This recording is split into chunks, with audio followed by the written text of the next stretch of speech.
Yay!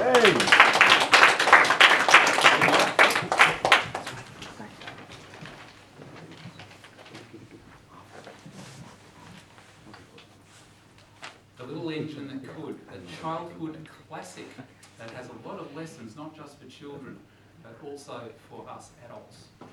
So I'm going to give my rendition of The Little Engine That Could.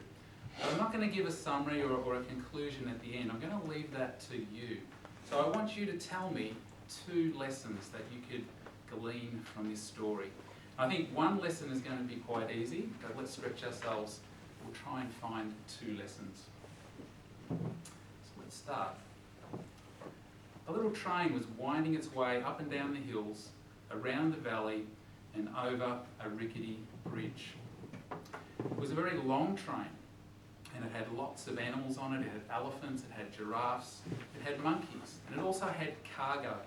It had toys and fresh fruit and lollies, all destined for the children over the mountain.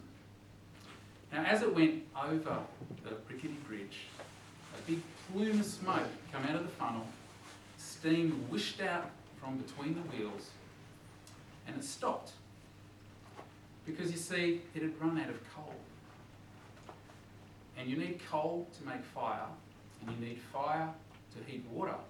You need hot water to make steam, and you need steam to power a steam engine. So all the animals got out of the train, and they sat on the hill, and they wondered what they were going to do. And then they heard, in the distance, a train, a golden train, a beautiful, fully brass, shiny train glistening in the sunlight. And as it came closer, they could see all the blue carriages that had very proudly on them, in gold leaf writing, first class. As the train came up, the animals asked the train, "Sir, sir, can you help us? We need to get our cargo, our lollies, our toys and our fresh fruit over the mountain to the children who are waiting for it." And the golden train said in a very posh voice, "I can't help you. I am a passenger train. I have very important people to take to a meeting." And with that, he chuffed off. So the animals didn't know what they were going to do. They tried pushing the train, so they got behind it and they pushed and they pushed and they pushed. The wheels turned half a turn, but then went right back to where it was originally. And they heard another sound.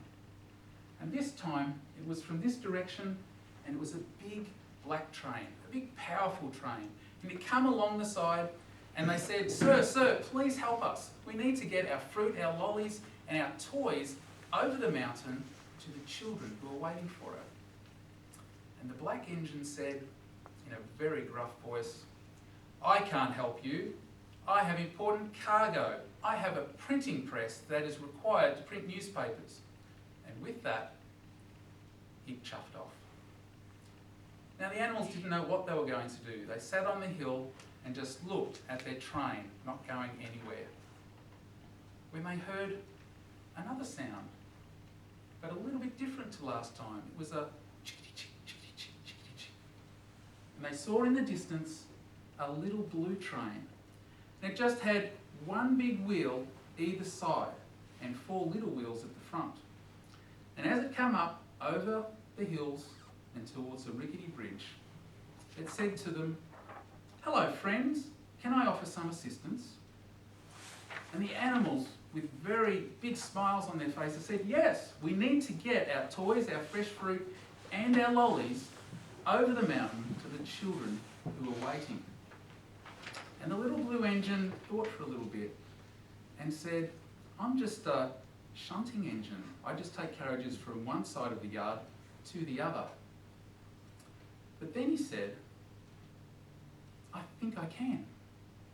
So he coupled up the carriages and he went up the hill slowly but surely. And as he went up, he said, "I think I can. I think I can. I think I can." And he went up, and very slowly the wheels were turning, they were slipping on the rails, sparks were flying, steam was gushing out between the wheels. And then he heard the reassuring sound from behind, from the animals. I think you can. I think he can. I think he can.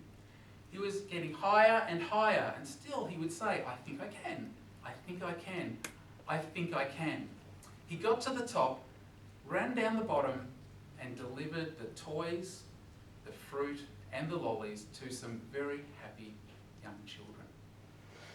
And that's the story of the little engine who could. So I hope you are listening carefully.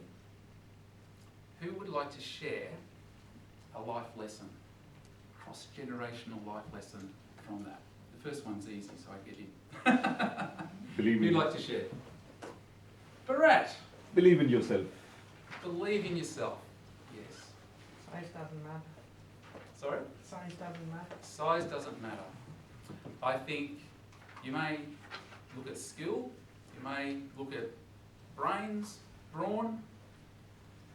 but the biggest deciding factor as to whether you'll be successful or unsuccessful is if you think you can or you think you can't. I think that's a really good lesson. What about a second lesson? We've got to really dig deep with the second lesson. Motivation. Who is determining the purpose of each training?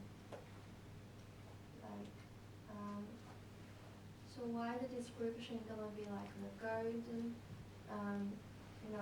look wonderful train is for like big people who are somebody, and the second description for the like middle class fame is for like newspaper.